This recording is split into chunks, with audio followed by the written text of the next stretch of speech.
একটা নির্দিষ্ট জায়গা পর্যন্ত সেই যান্ত্রিক হাউসবোটগুলো আসবে এবং সেই জায়গাও কিন্তু সবাই মিলেই ঠিক করেছে। সেইখান থেকে এরপরে হস্তচালিত নৌকা বা অযান্ত্রিক যানবাহনের মাধ্যমে তারা ইয়াতে যাবে। আমরা চাই টাঙ্গুয়ারহাট সৌন্দর্য উপভোগ করতে সারা বাংলাদেশ থেকে আর বিশ্বসংখ্যক পর্যটক সেখানে আসুক এবং এটি যেন টেকসই হয়। এই যে সৌন্দর্যটা, এই যে পরিবেশটা, সে যেন টেকসই হয়, সেটা যেন আরো বেশি দিন লাস্টিং করে। সেই জন্য সরকারের যে নির্দেশনা আছে, যে আদেশগুলো আছে, সেইগুলো বাস্তবায়ন করার জন্যই বিজ্ঞপ্তি জারি করা হয়েছে। আমাদের যে মিটিংগুলো হয়েছে, ইসিএ মিটিং প্লাস পরিবেশ সংরক্ষণ পরিবীক্ষণ যে কমিটি মিটিং হয়েছিল, সেইখানে হাউসবোট ওনার্স অ্যাসোসিয়েশনগুলো ছিল।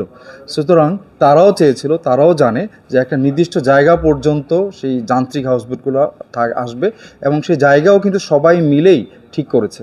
সেইখান থেকে এরপরে হস্তচালিত নৌকা বা অযান্ত্রিক যানবাহনের মাধ্যমে তারা ইয়াতে যাবে, এই ওয়াচ টাওয়ার বা ওই আরেকটু ভিতরে যেতে পারবে।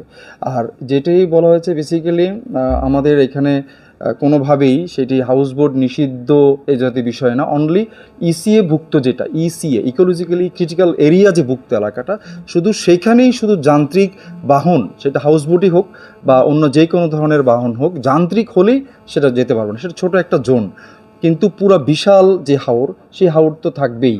আর আমরা চাই টাঙ্গুয়ারহাট সৌন্দর্য উপভোগ করতে সারা বাংলাদেশ থেকে আর বিশ্বসংখ্যক পর্যটক সেখানে আসুক এবং এটি যেন টেকসই হয়। এই যে সৌন্দর্যটা, এই যে পরিবেশটা, সে যেন টেকসই হয়, সেটা যেন আরও বেশি দিন লাস্টিং করে।